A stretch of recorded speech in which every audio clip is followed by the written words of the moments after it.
Give folks just a few minutes to get online, and I'll get started.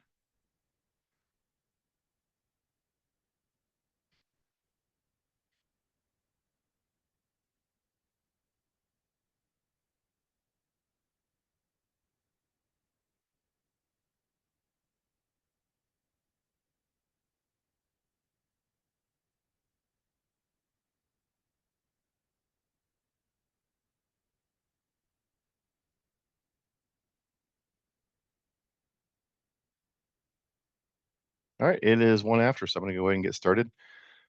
Feel free to use the Q&A button throughout, and I will try to have some time for those at the end. This is from BattleBots to FIRST. I'm back again. My name is Randy Farmer, the Botmedic.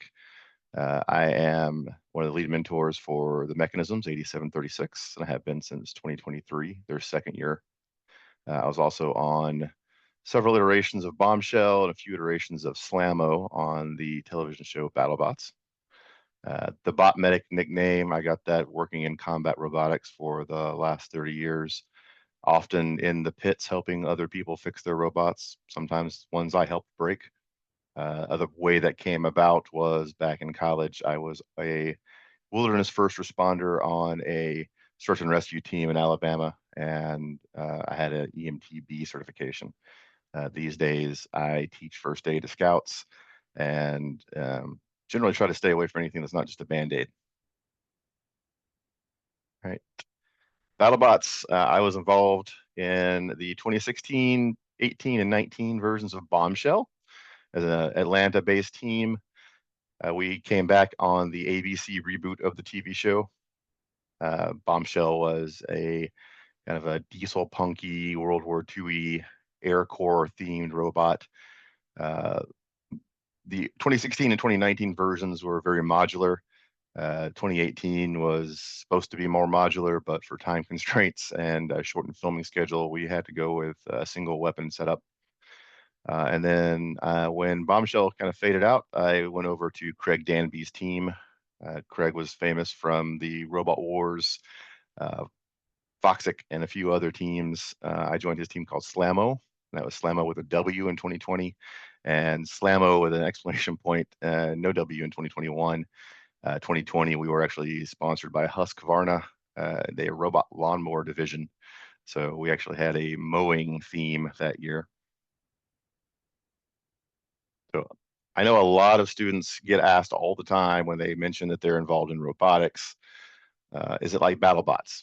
And I bet a lot of people are tired of answering that question, and they have to explain that no, it's nothing like BattleBots. I want you to take away today ways that FIRST is like BattleBots. I'm going to go over some parallels and how the two sports came about. Talk about a lot of overlap in people, overlap in skills, overlap in technology, and ideas. Hopefully, I can explain a bit of how gracious professionalism comes about in BattleBots as well. So timeline, a lot of parallels. They both came out of ideas from the 1970s and really grew up in the 80s. In the West Coast, survival research labs, a whole bunch of artists got together and made big, giant, scary contraptions that they would put on shows of them destroying each other, destroying cars, lots of flamethrowers.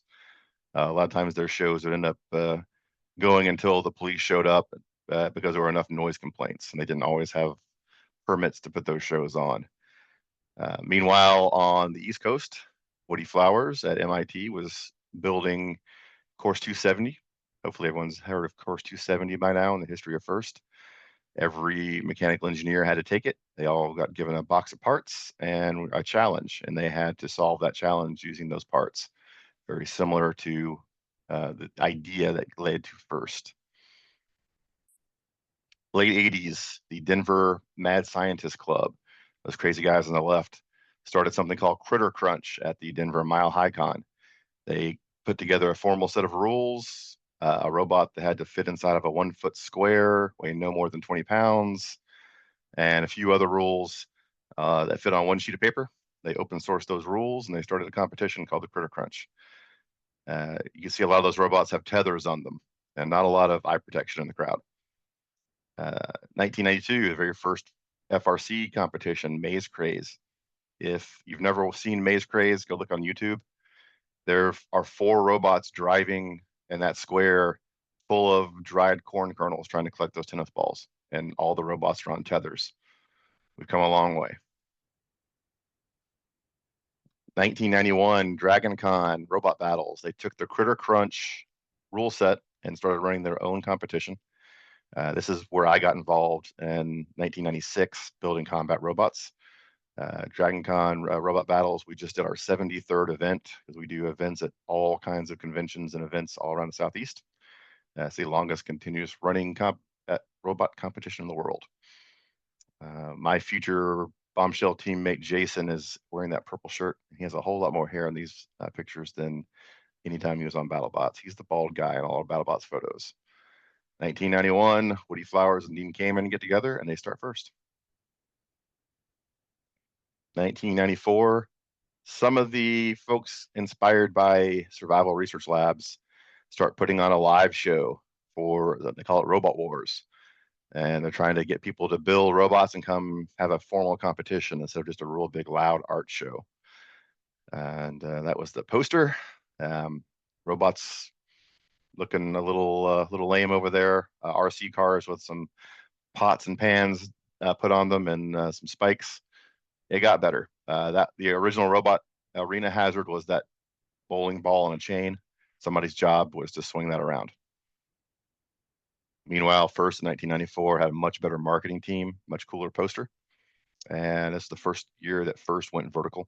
So instead of just being a driving competition, the robots actually had to raise things up off the floor. A lot of our competitions since then have had to do that. It was not yet an alliance-based competition, though. It was still an individual team versus individual team competition. The people who put together that Robot Wars live show were able to convince the BBC that it would be an awesome TV show, and put together Robot Wars. Robot Wars is a little different than BattleBots. It was known for having the house robots and having the big pit in the floor to push the opposing robot into. That's Jeremy Clarkson hosting the first season. You may have seen him on Top Gear. Meanwhile, same time, FIRST was being televised on ESPN. The national championships were being hosted in some form from 96 to 98. I've seen a few videos out on YouTube. There were some legal complications of Robot Wars. The American competitors of Robot Wars really wanted an American show.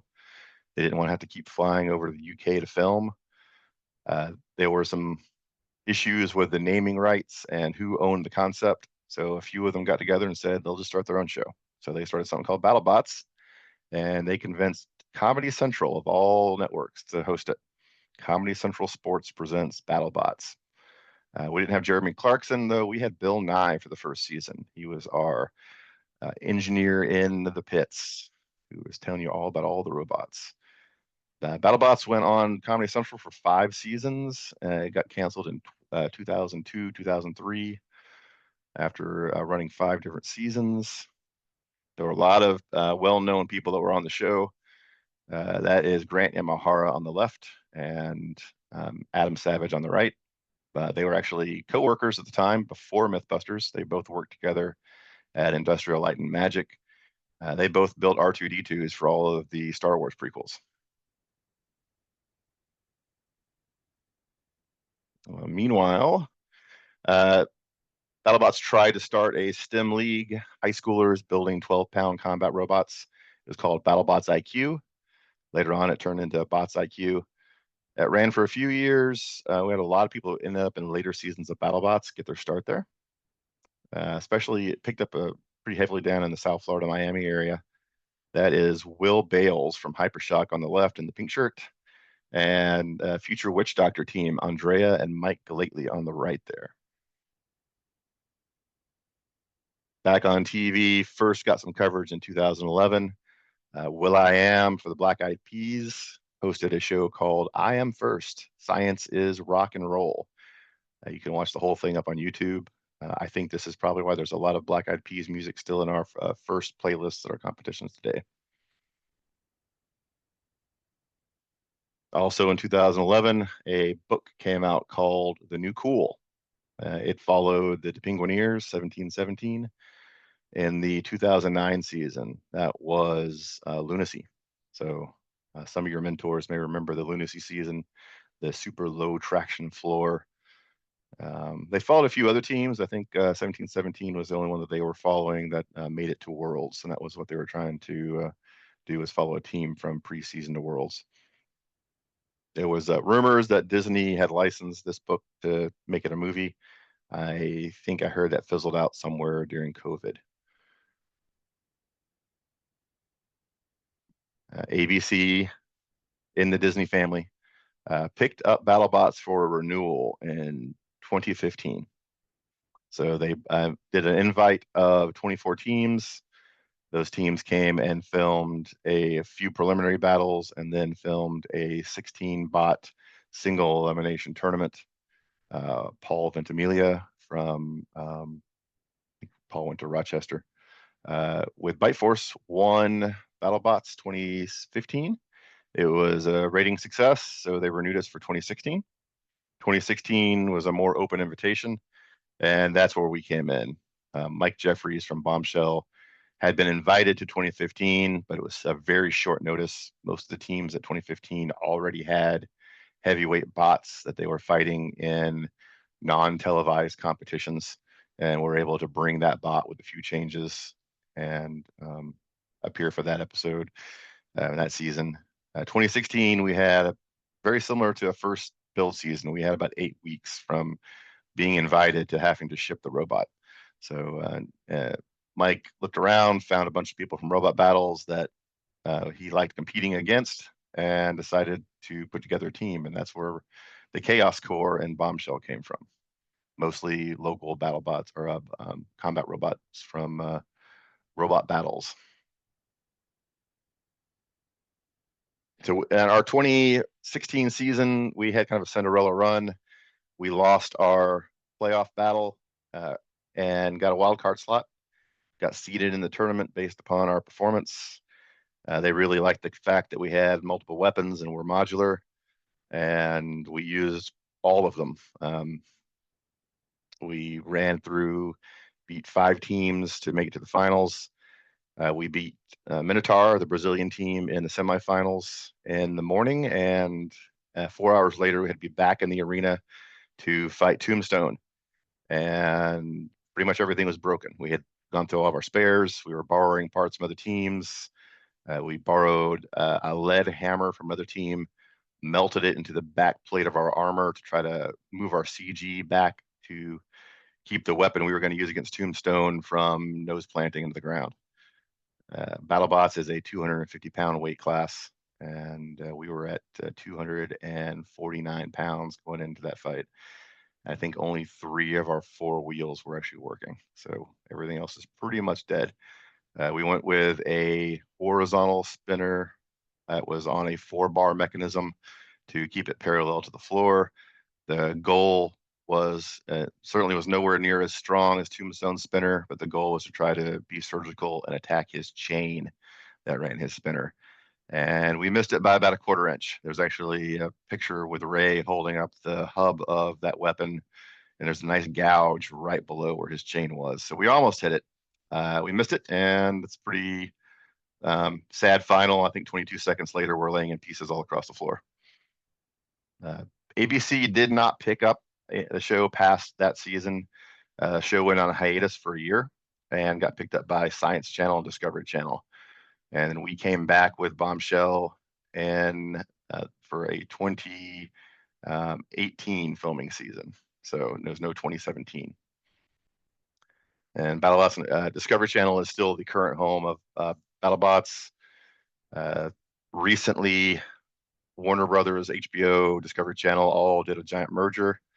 And between that and fallout of the TV networks after COVID, the 2022-2023 season of BattleBots was the last officially filmed for TV. Kind of in limbo right now. They are still filming original productions, original fights for broadcast on YouTube. They do something called Proving Grounds, where teams can take the robots out there and do some fights against other bots. And there is a live show in Las Vegas. The arena is now in Las Vegas. We moved there in the 2021 season, and it's on the Strip. It's not too far away from the Las Vegas Sphere. And if you're ever out in Las Vegas for a convention on the weekends, I think Friday, Saturday, and Sunday, they do live shows with house robots, which are a little bit more robust built versions of some of the BattleBots. They'll have fights out there with a bunch of UNLV students who come out and keep those robots up and running. The COVID years. So none of our students currently probably experience the COVID years, at least in FRC. Maybe some of them were in FTC or FLL at the time. But some of your mentors probably remember what happened to those seasons.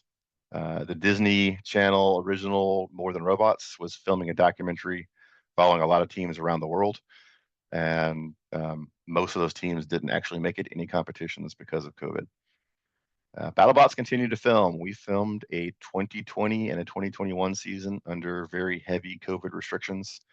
The pits were set up into quadrants with lots of room, fewer teams, no live studio audience in 2020.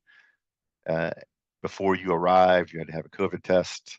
When you arrived, you had a COVID test. And then right in the middle there's my app. Every day, I have to go fill out a little survey saying, I feel okay, I feel fine, I'm not coughing, I don't have a fever.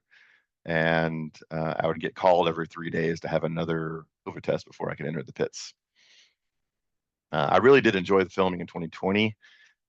Without a live studio audience, there's a lot of energy that you miss, but it was really nice because the audience in that season were the other teams. So it felt like a much smaller, more personal competition because we were competing for and with our friends versus putting on a show for an audience. One big difference between BattleBots and a FIRST competition, BattleBots is a show first. It is filmed and produced for television. The producers have a lot of influence on how the show goes. Nothing is fixed, but the producers, until it gets to the tournament, the producers do all the seeding. They do all the picks of the fights. So they can decide who they want to fight who. And even the seeding of the tournament is based upon points that are assigned by the producers. So the first seed versus the 16th seed is very arbitrary. FIRST, I think, is a very fair sports competition, and we have a lot of rules that we follow. BattleBots has a lot of technical rules and a lot of rules as well, but I said it is a TV show first. So behind the scenes, that's me working on Short Fuse, our flame-throwing drone. In 2016, that was the big hook for the show. They allowed us to have up to 10 pounds of our weight flying. So several teams put together flame-throwing drones or tried other things, tried dropping spikes and other contraptions on other robots. Didn't really work. It was kind of a neat, fun for TV activity. If you've ever built or programmed any kind of quadcopter or drone, we were running ArduPilot, and we were running in a mode in ArduPilot on Short Fuse that tried to maintain its altitude. So we had bench tested the flamethrower, it worked great. We had flown the drone around, it worked great. Then the first time we were flying the drone and fired off the flamethrower, it crashed and went straight to the ground. And we thought we had maybe the igniter, which is an electrical igniter, we thought maybe we had browned something out or we had created some kind of interference.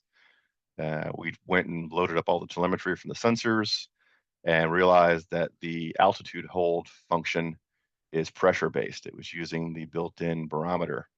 And when you turn on the flamethrower underneath a flying quadcopter, the pressure drops significantly. So the robot that was at 30 feet high suddenly thought it was at 3,000 feet.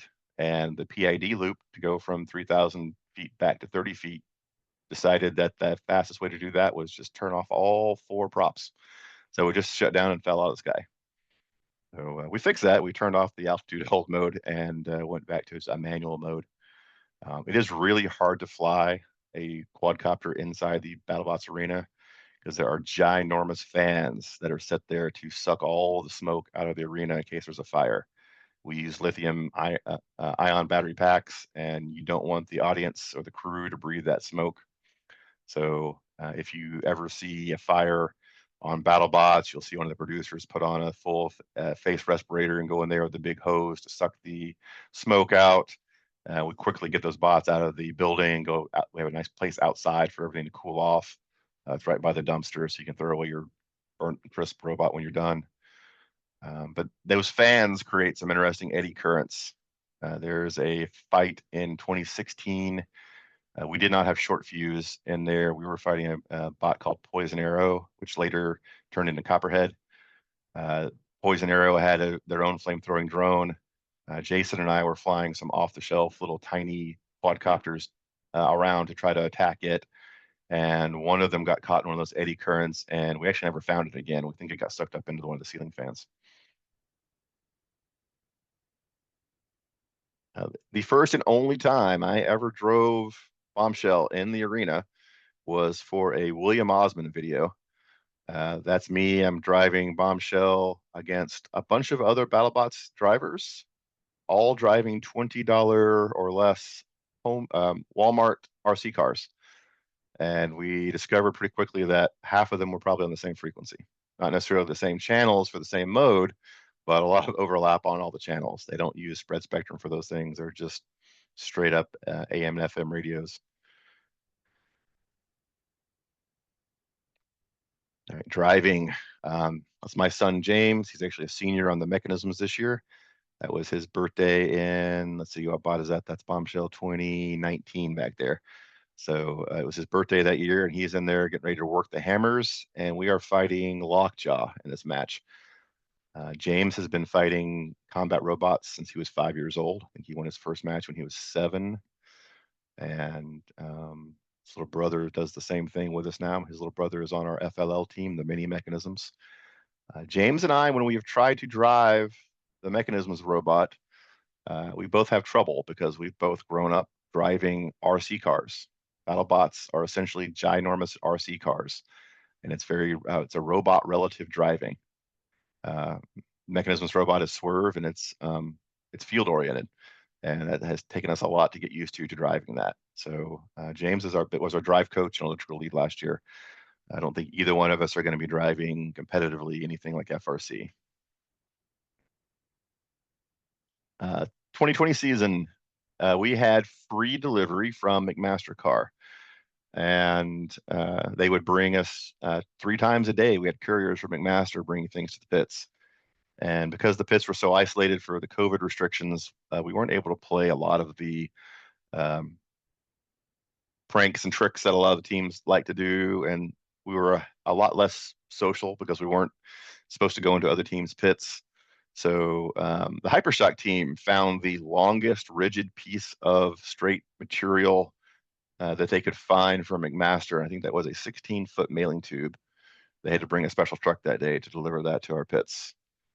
I think it was probably for getting back to us. That I had the previous season hot glued several pieces of their robot down to their bench. And I think I even hot glued one of their teammates who was sleeping. I hot glued his shoe to the floor. And then this season they borrowed our hot glue gun, and I had loaded the hot glue gun with pumpkin spice scented hot glue. And they didn't find that out until they were in the middle of pumping that into the robot.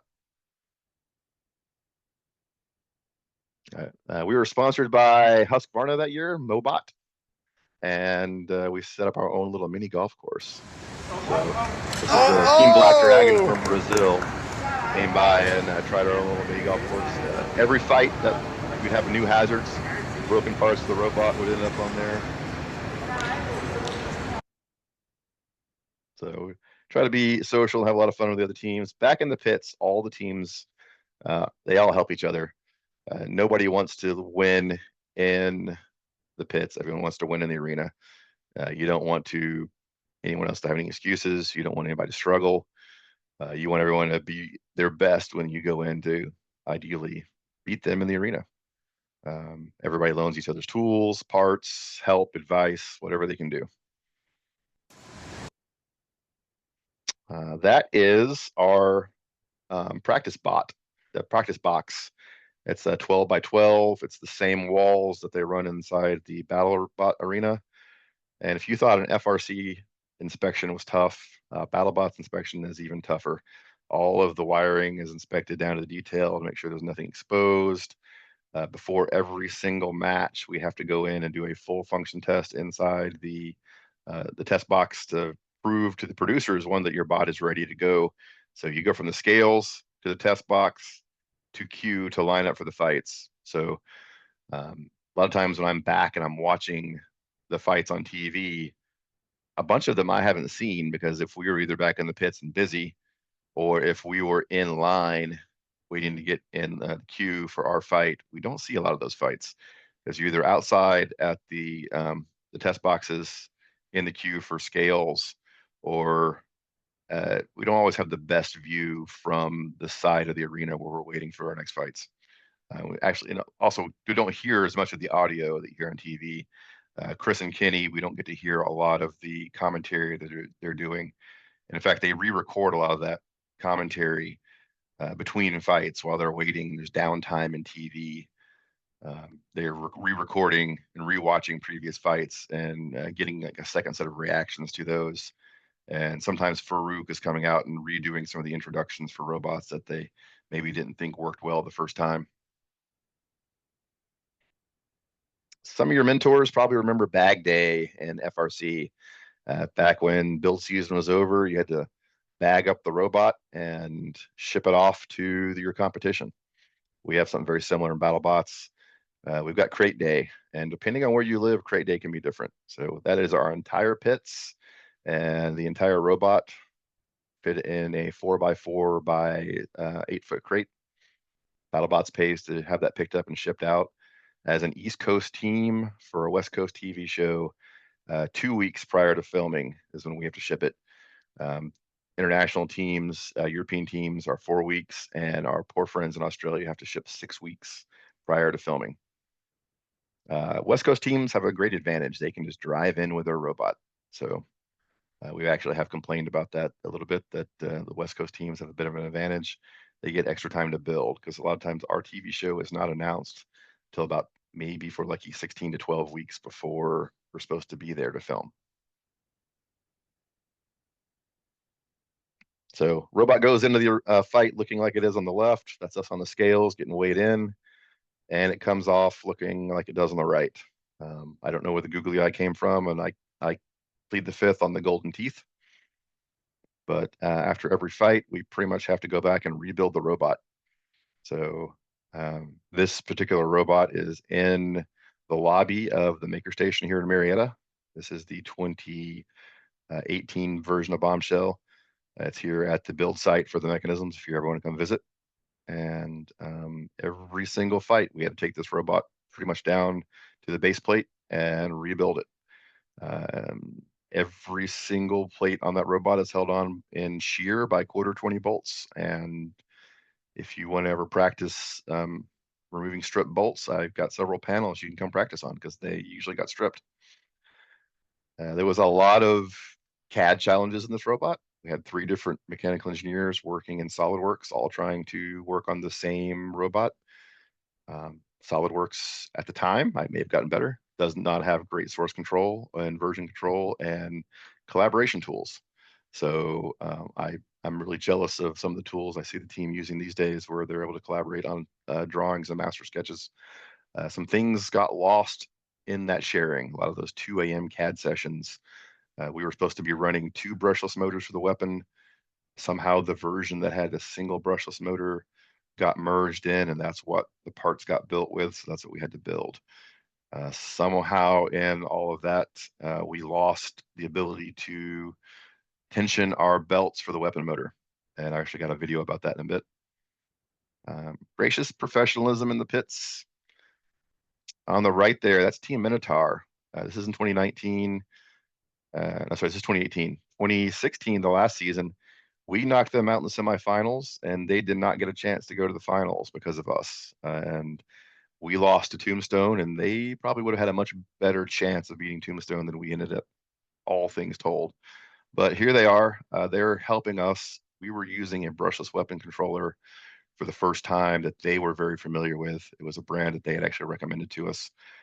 We were having trouble getting the settings right, and they're out there by the battery tent, right by the test box, rolled up their sleeves, jumped in, and they're helping us try to get the settings right. And I like to say this is a bunch of guys from Brazil who speak Portuguese trying to help a bunch of Southern Americans all work through some software written in China to figure out settings. On the left there, that's a team, the Bale Spear. They smoked a motor right before a fight. I think I've actually got a clip for that. This is from a behind the scenes TV show called BattleBots Resurrection. They did a lot of behind the scenes action. Team BattleSpear, led by Captain Earl Pancoast, has built a large wheeled bot designed to pierce the opponent with a metal spike. But before the match even starts, they spot smoke coming from their drive motor and are forced to pull it from the battle. Hopefully my audio is coming through okay. To get it working before they're disqualified, several teams have come together in the pit to help. Earl came in with a really high drive motor on one of his wheels. The mag was seized up. It looked like the chain was too long inside, and it locked over. So the mag motor was super hot, so we had to replace the mag motor in that side. Grab a wheel. Grab a wheel, start putting the nuts on. I got no duct tape. You want zip ties? Hold on. Yeah, that's right. In the shuffle, some of their key supplies got left outside and have to be fetched before they can finish. Great. I still don't really know why this guy had to run. He left his pile of zip ties out in the battery charging area. This goes on this nut. Everybody there had probably a pocket full of zip ties, but it made good TV. I'm in. Go. Earl, you gotta check this stuff. You gotta rotate that one. You got it? Yeah, you gotta rotate it. Yeah, like done with the duct tape? I got Bale Spears, a pneumatic spike robot. Piece of Earl actually is a farmer. He has a practical farm up in New Jersey. And he builds robots with taxidermied coyotes on them to drive around fields and chase off predators out of fields. It keeps a lot of pests out of fields. With only minutes to go, the crowd outside roars with anticipation. Everybody tries to say, well, who do you want to beat up? Who do you want to fight? Who do you want to kill? And that's really not what we are. We all just want to help each other and have good matches. But Bale Spear still lays motionless and exposed.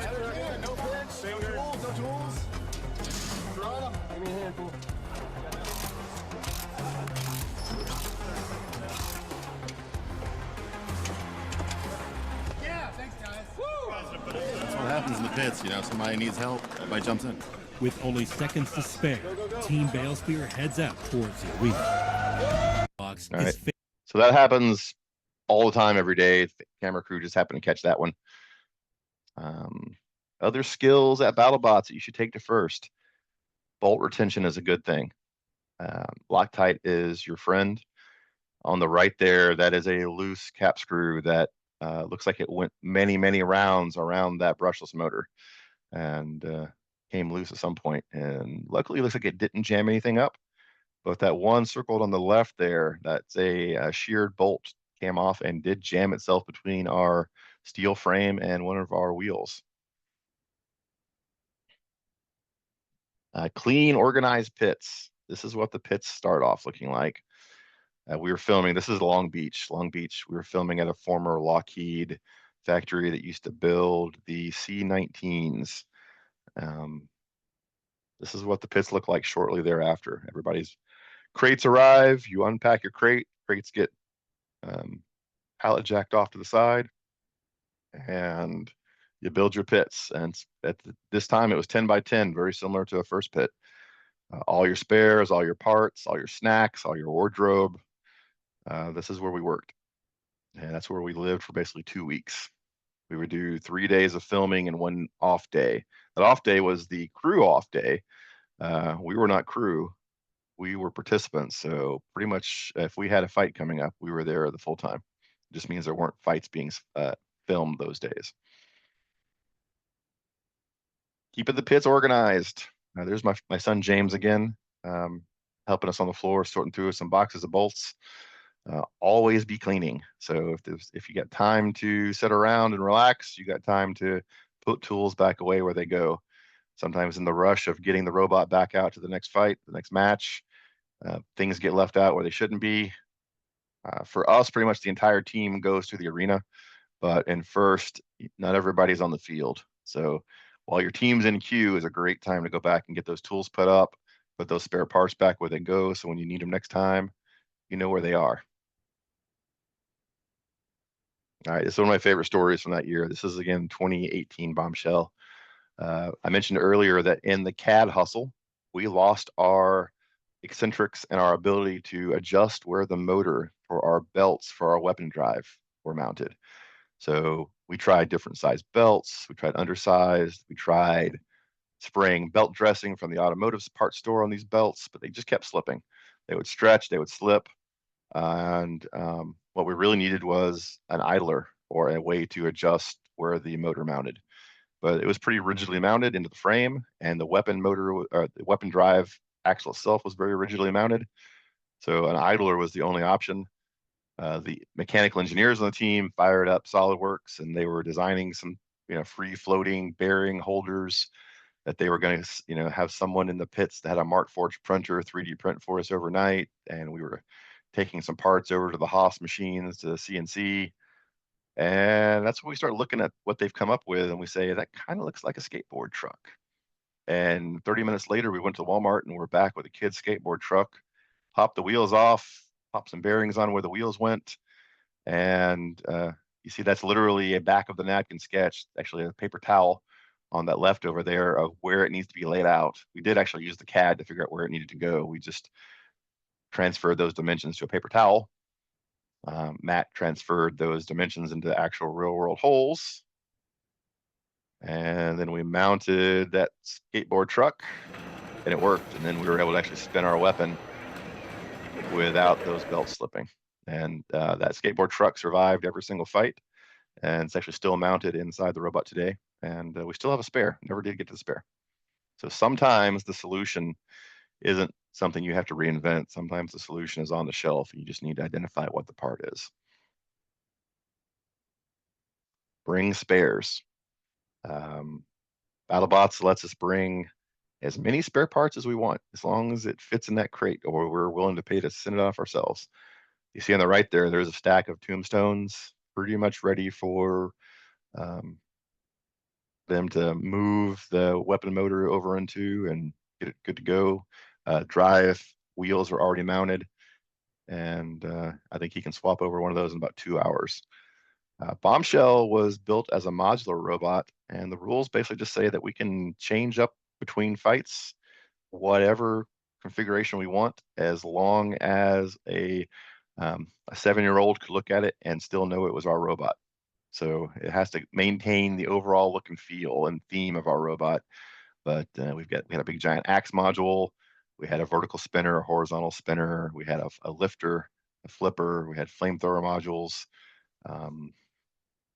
Lots of different ways we could go, and spare parts for each of them. In some cases, we had limited spares of some of them we weren't going to use very often because we thought if it broke, we just switched another weapon. That is what we had to do in the finals.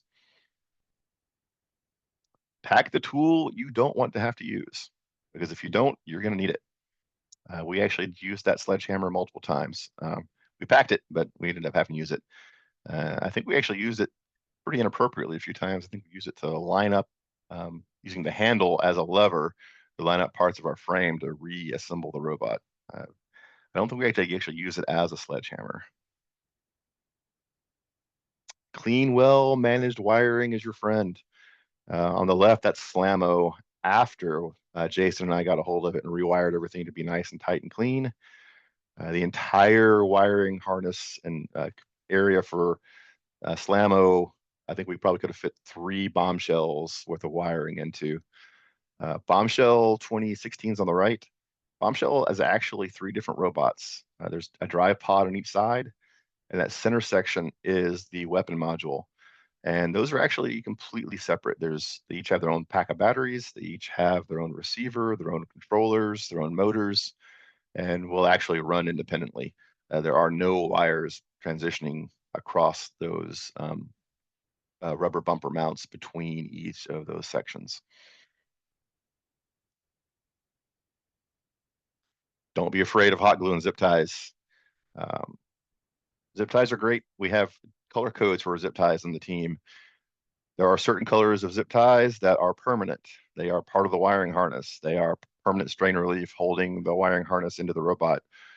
And then there are zip ties that we use that are single match only. Any connectors that are plugged in for each fight, we put those together with specific colors of zip ties, so we know which ones to snip and which ones not to when you're pulling the batteries out. Everything is strain relieved. If two things are plugged together and could come unplugged, there is a strain relief zip tie around the wires, and then there is a zip tie holding both strain reliefs together so that plug cannot come unplugged. These robots are 250 pounds and they can be thrown as high as 20 feet in the ceiling and bounce back on the steel floor and continue to run. Same thing with hot glue. If there is a plug into a board, it is hot glued down. If there are capacitors on a board, that board is taken apart and we pot those back in with hot glue if they're not factory potted. And even most of the motors, all of the permanent magnets in them are hardened when we put epoxy on them. Hot glue. People freak out when they see me hot gluing electronics together, and it is a great conformal coating. It is a great way to pot electronics. It's a great way to hold plugs in. And when you're ready for it to be removed, you grab either a hand wipe, some hand sanitizer, or a spray bottle of alcohol. Give it a little spritz with some isopropyl alcohol. Wait about 5 minutes, and the hot glue will peel off like old used bubble gum, and when that doesn't leave any residue behind. So I highly recommend trying out some hot glue inside your robot anytime you've got some plugs. We usually use it in the mechanisms on top of all of our CAN wiring. Any kind of Ethernet plug going into something, anything that could come unplugged should have hot glue on it. First parts in BattleBots. Bombshell 2019, we were sponsored by Rev Robotics. I think you've all heard of them. Those motors on the left that I'm holding were prototypes that eventually became the Neos. Those were actually outrunners where the Neo became an in-runner, but we ran those as our drive motors on Bombshell. We ran them on this custom cycloidal gearbox that is a 21-to-1 gear ratio in about an inch. It's all custom wire EDM'd. We have a safety wired motor on the end of that, running our direct drive through that gearbox. And the cycloidal gearbox runs the opposite direction. It runs one way, a lot of reduction in a really short throw. And in fact, keep an eye on Rev. I do believe there are a couple of cycloidal gear options coming soon. Rev has hired a lot of engineers from other teams, and Craig Danby from Slammo actually works there now. He used to design gearboxes for Formula One when he worked for Red Bull, and he's actually there designing some of their new swerve modules and some of their future drive systems. Swerve at BattleBot scale. It has been done. That is Triple Crown from 2021. It's a 3-wheel swerve system. Triple Crown had 3 different weapon mounts you can mount on depending on his weight. And the swerve itself worked great. Not too robust for taking hits, though, from someone like Valkyrie. So it did not survive very long. For suppliers of BattleBots, I mentioned Rev. There's also a lot of parts from some other teams. I've seen a lot of Andy Marks sprockets in robots. Rev, though, came to play. They brought Switchback in 2021. Switchback actually beat Slammo in a really good match, and they came back in the 2022/2023 season with a new and improved Slammo. And that Slammo actually runs those gearboxes right there that I think a lot of you guys probably have in your robots. Those are on the drive, and those are on the lifting mechanism on the arm. And they don't run Neos on them, though. They're going to be running something like this guy. It is a 800 kV.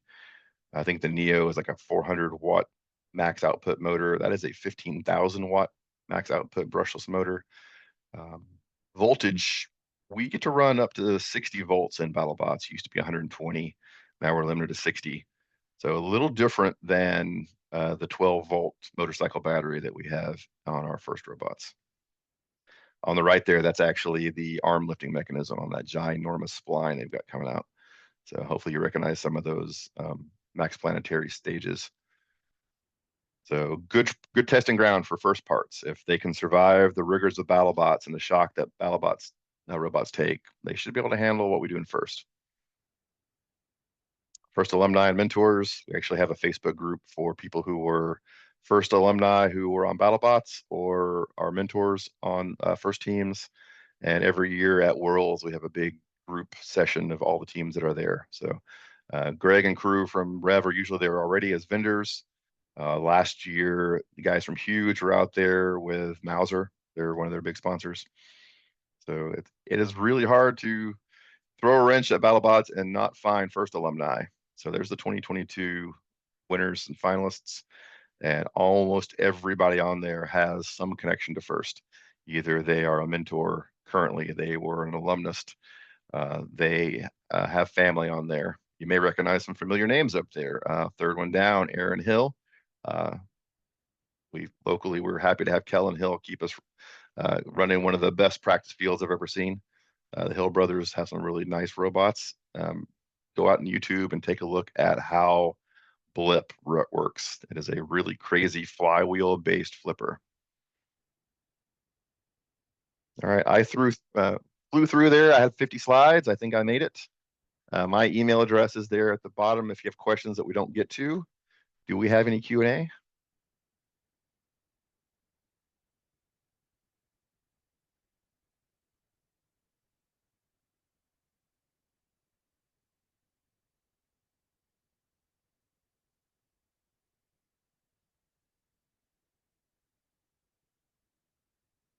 Good news, were there any questions submitted through Q&A?